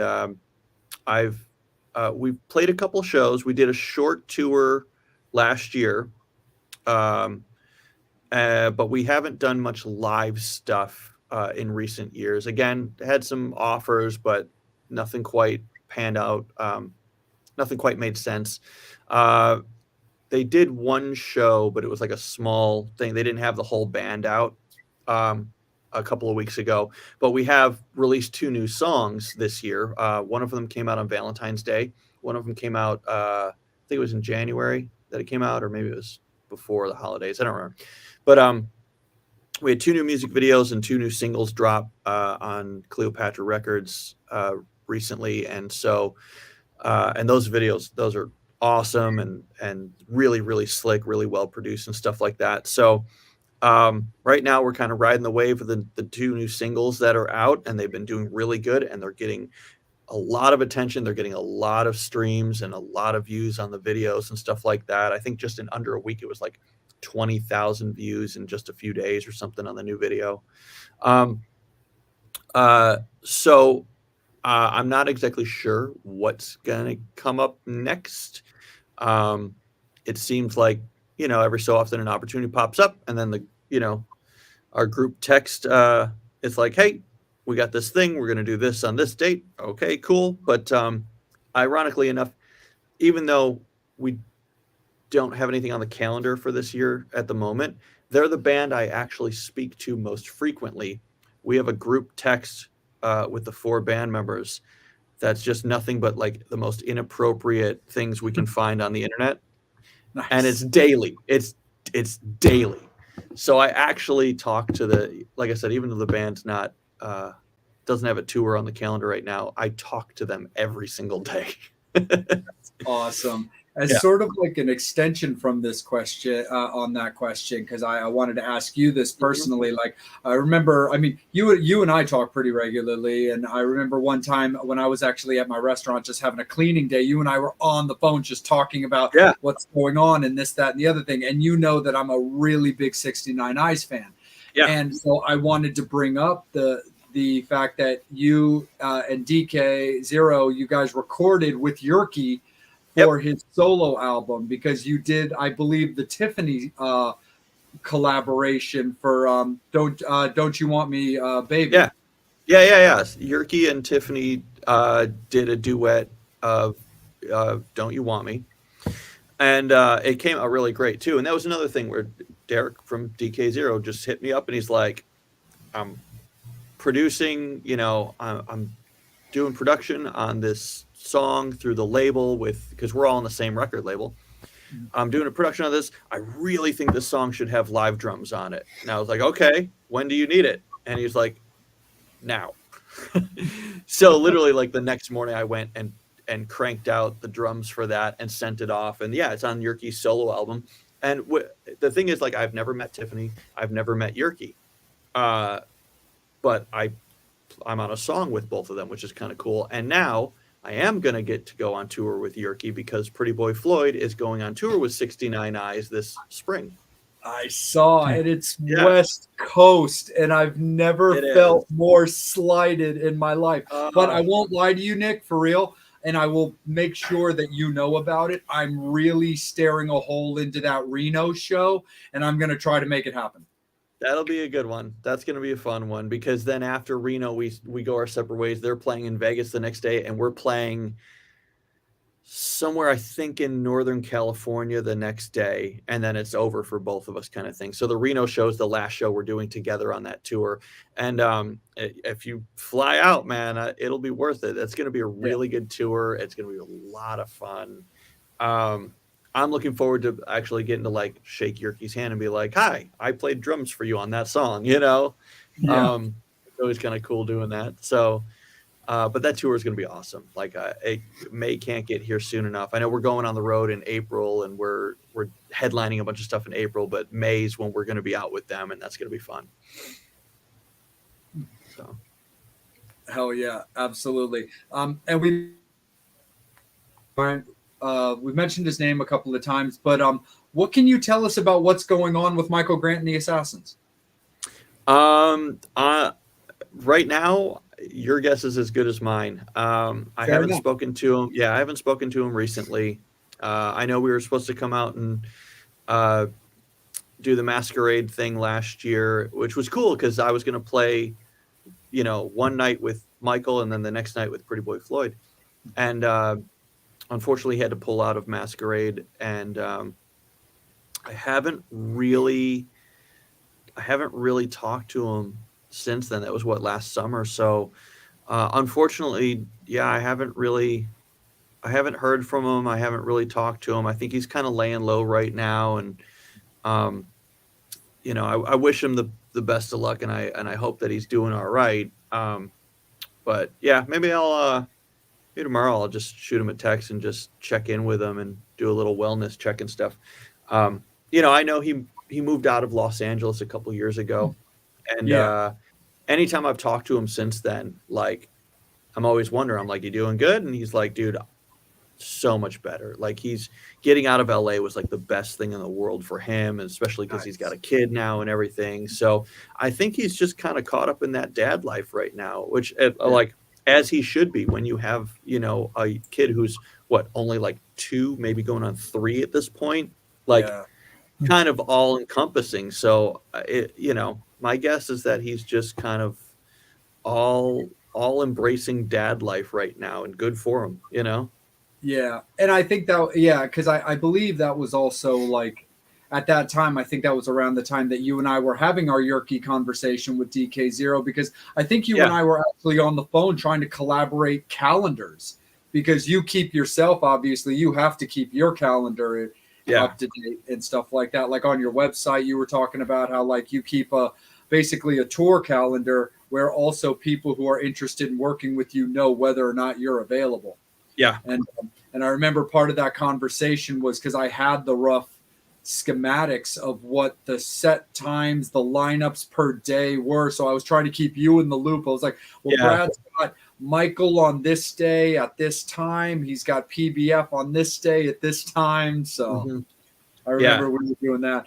And as like a final one for this segment, because obviously with all your various bands and collabs that you do, we can definitely go all night with that. But why don't we cap it off with the Rhythm Coffin? And then, of course, if there's anybody else that you want to speak of, the floor is definitely yours to talk about any other bands. But let's jump into the Rhythm Coffin. Yeah, the Rhythm Coffin. I've been with them probably out of all the bands we've spoken about. I've been with the Rhythm Coffin the longest. And I just finished cutting drums on a song for them. and sent that this week, just like 2 days ago, sent them the files for it. So there's new material in the pipeline. We did put out a new like lyric video for one of our songs for Valentine's Day for a love song that we did last year. We did a video for it this year, and we have I don't know if it's confirmed yet, so I don't know if I can mention it. Sure. I have to look at my calendar. But we do have a date coming up, I think maybe not confirmed, with Green Jello, which we've played with them before a bunch of times and stuff. They do their Jello-Vision thing from the Whiskey A Go-Go every couple of weeks, and they've been trying to get us in for months. And I've been the hang-up. I've been the one where I'm like, I can't do it that night. I can't do it this night. I'm on tour. I'm out of town. So finally, I think we're going to finally do one of their Jello-Vision shows with them, and then we have some other dates that we're putting in for throughout the rest of the year too. So definitely going to see more live shows from the Rhythm Coffin this year, which will be really nice. It'll be fun to get back under the makeup with them. Yeah, absolutely. And just out of curiosity, because I actually have a poster hanging on my wall from a dual show that Michael Graves from the Misfits and Wednesday 13 did at the Whiskey A Go-Go with the Rhythm Coffin as the opening support. It was from 2016. Yeah. Were you with them for that show? That was the year I joined them, actually. Nice. Yeah. I had opened for Michael Graves a couple of times with like different bands, and same thing with Wednesday. Anytime Wednesday is playing locally, the Rhythm Coffin is the opening band. Like nice. Every time, we're direct support for him every single time. And then, ironically enough, like Pretty Boy Floyd, we just went on tour with Wednesday when we were in Australia.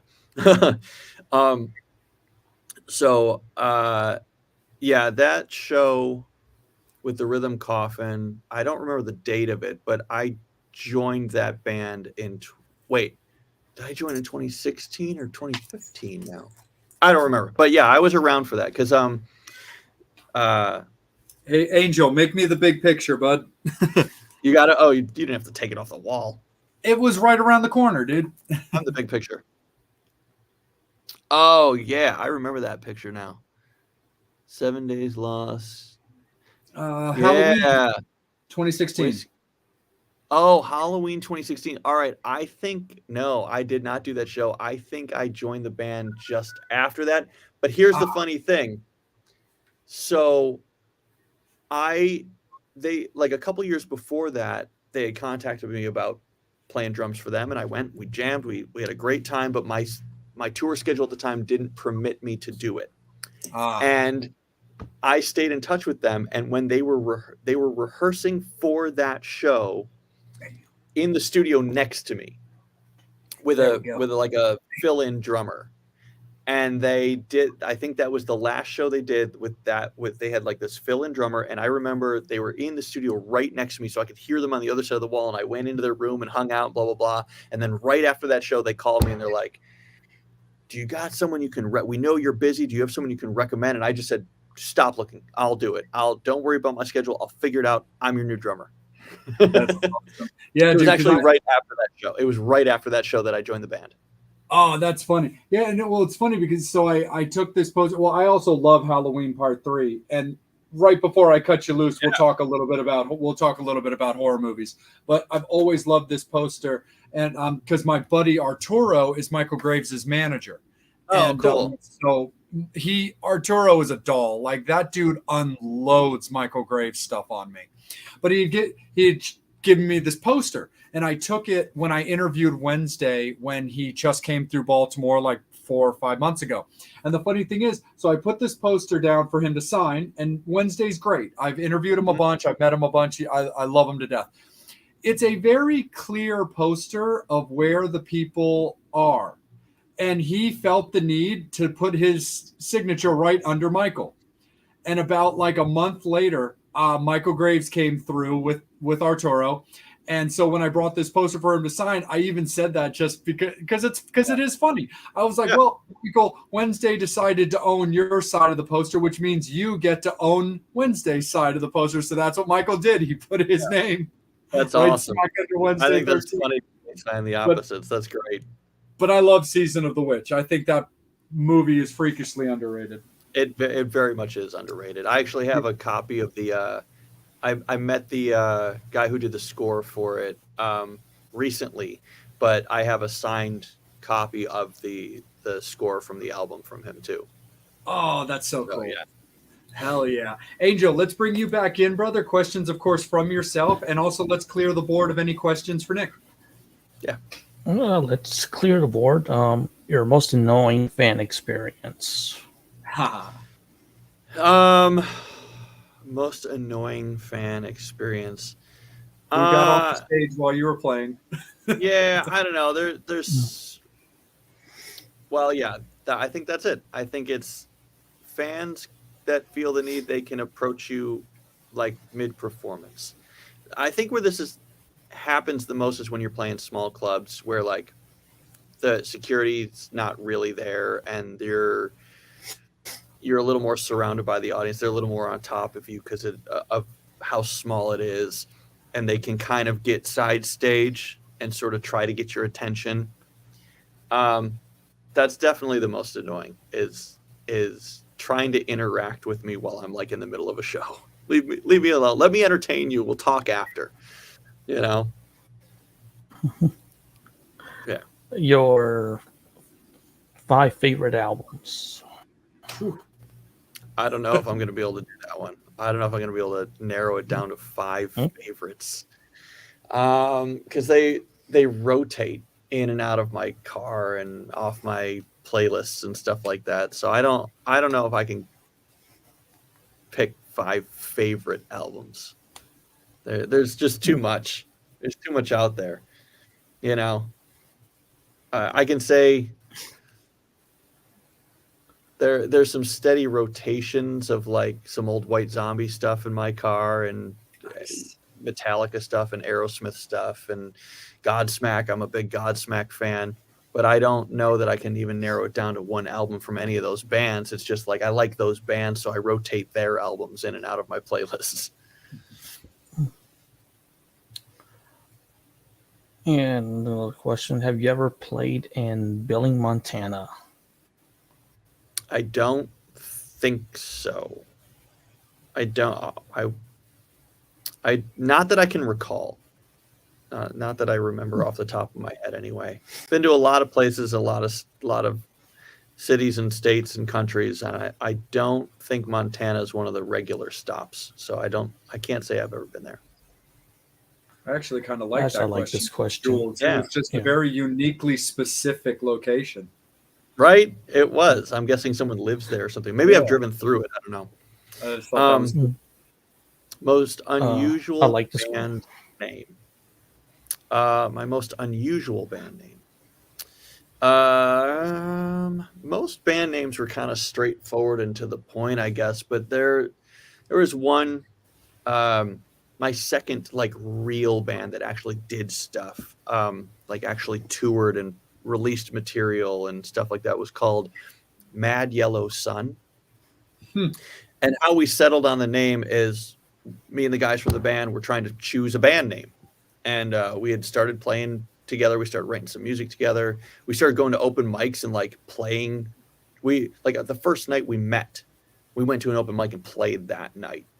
But we were trying to come up with a band name in the weeks after that. And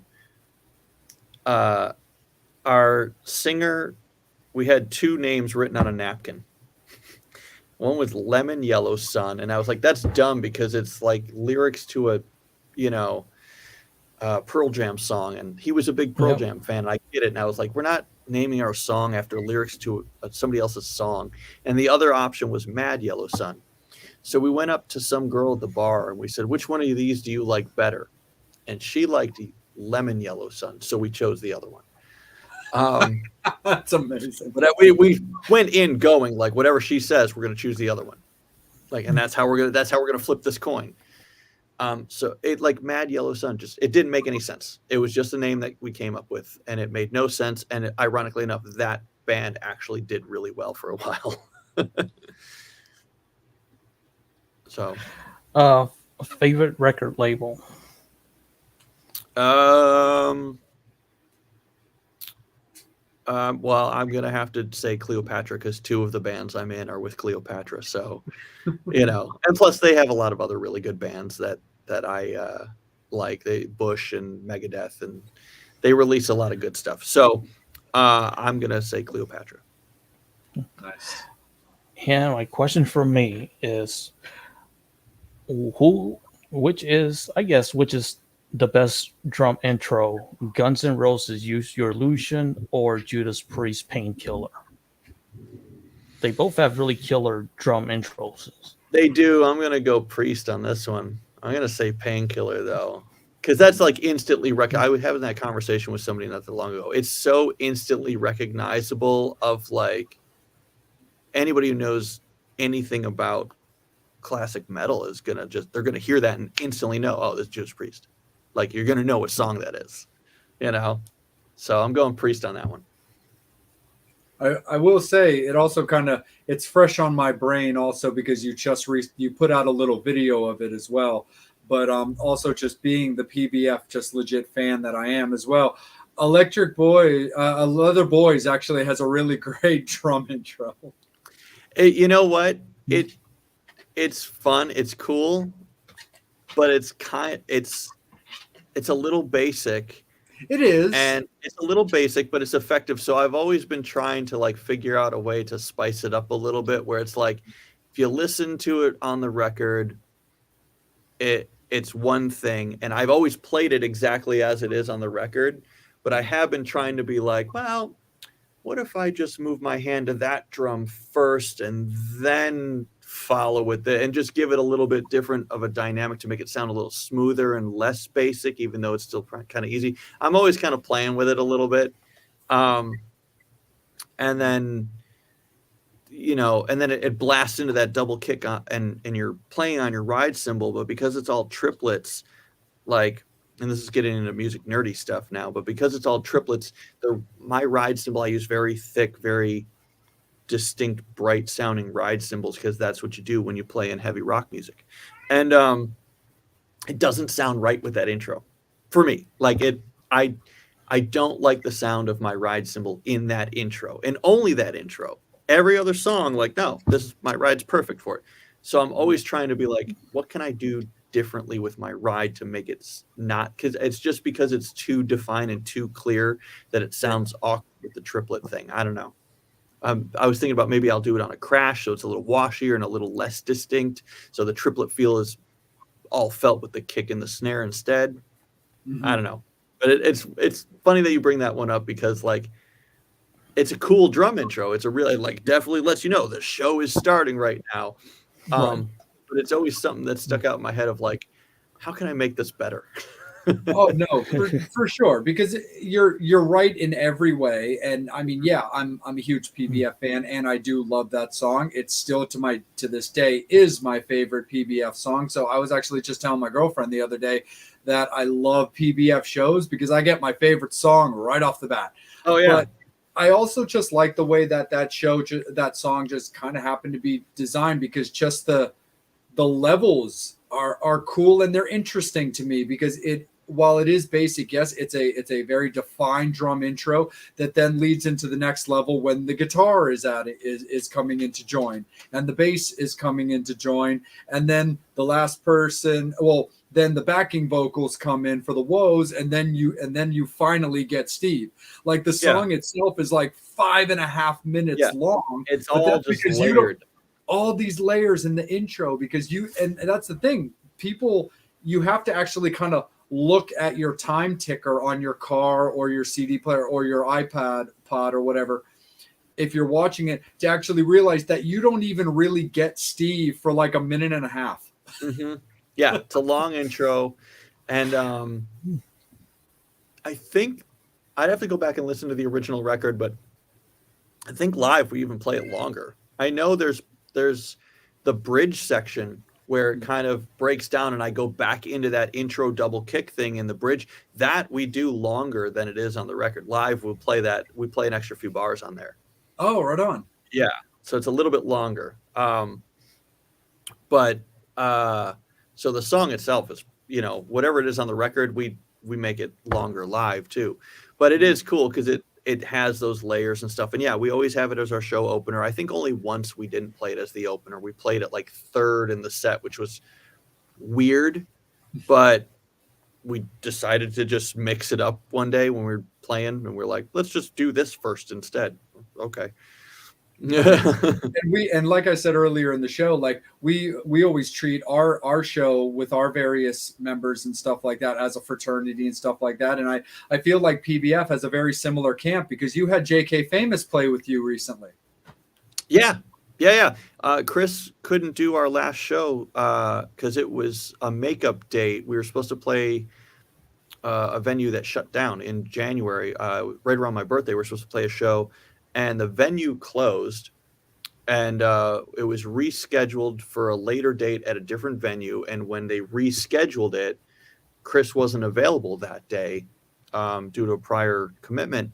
So yeah, JK played with the band on and off over the years and stuff like that. So he called him up and said, hey, can you jump in on this one? And no rehearsals, just came right in. And all he did was he called me up a couple days before the show and was like, okay, this one song I've never played before.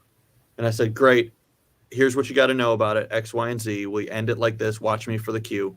And then everything else was like, do you guys still do this? Yeah, we do that. Do you do this? No, we don't do that. We do this instead. Oh, okay, great. And then boom. First time we ever played together was sound check. And the show was great. Was great. I mean, I'm used to having Chris next to me, but JK filled the role perfectly. Totally. Yeah. JK's great. He's been on the show as well too. So yeah, love us some JK. So I thought that was really cool. Right. Right back to you, Angel. No, that's all for the boards and the fan questions. So all right.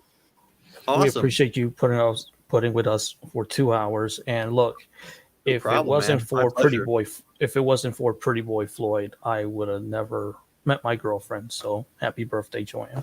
Oh, is it? It's your birthday? Yeah. Well, happy yesterday. Birthday, Joanne. I figure I try to be good because I'm in the doghouse and I'm a schmuck. I fuck up a lot. So. Joanne, all guys do. All guys do. I've been sitting here for the last 2 hours talking to you guys instead of going home to my lady, who's probably got dinner waiting for me, and it's like, hey, so all guys are going to screw up now and again. He's a good dude. He'll make up for it. He'll make up for it. And before we cut you loose, man, because we're definitely going to do it, Nick. I appreciate you, bro. Why don't you just hit us with some of your favorite horror movies, man? Oh, okay. I love classic 80s slasher stuff. So like, Friday the 13th, Nightmare on Elm Street, Hellraiser, all the Halloween movies. I love them, and I love all of their sequels.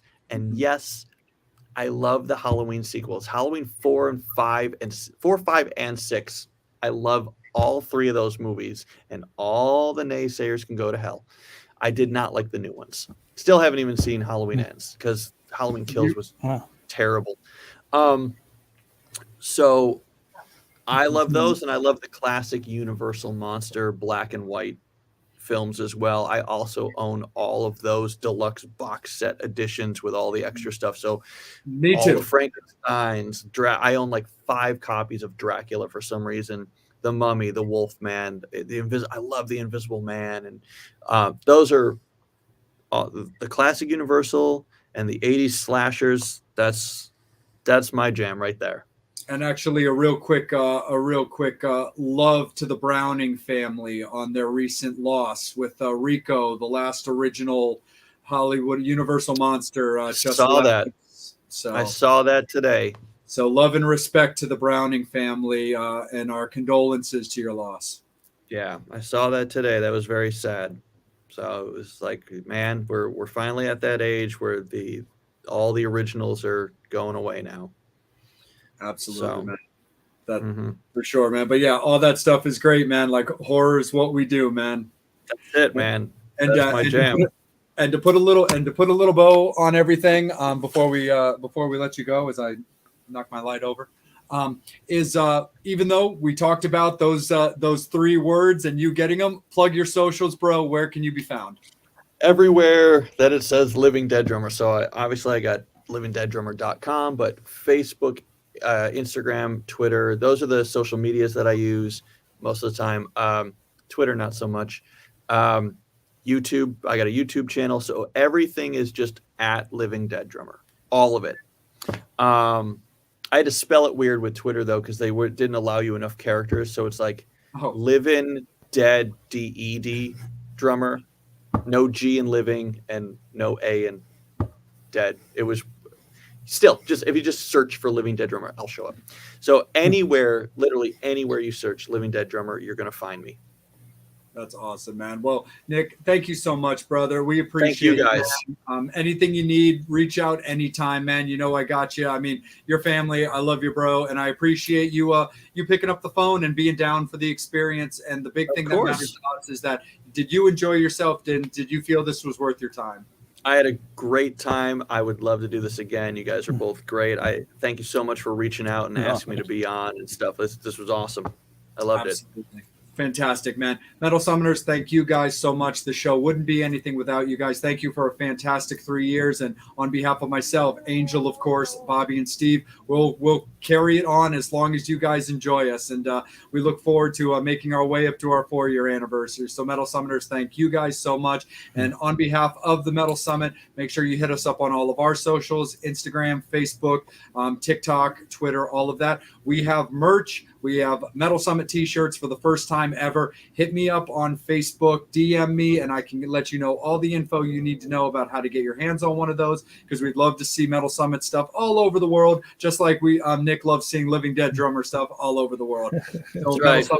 Thank you guys so much. We're going to cut Nick loose. Guest announcement over the weekend for next week's episode. We will see you guys in a week. We appreciate you guys. Have a great weekend. Take care of each other and love to each other.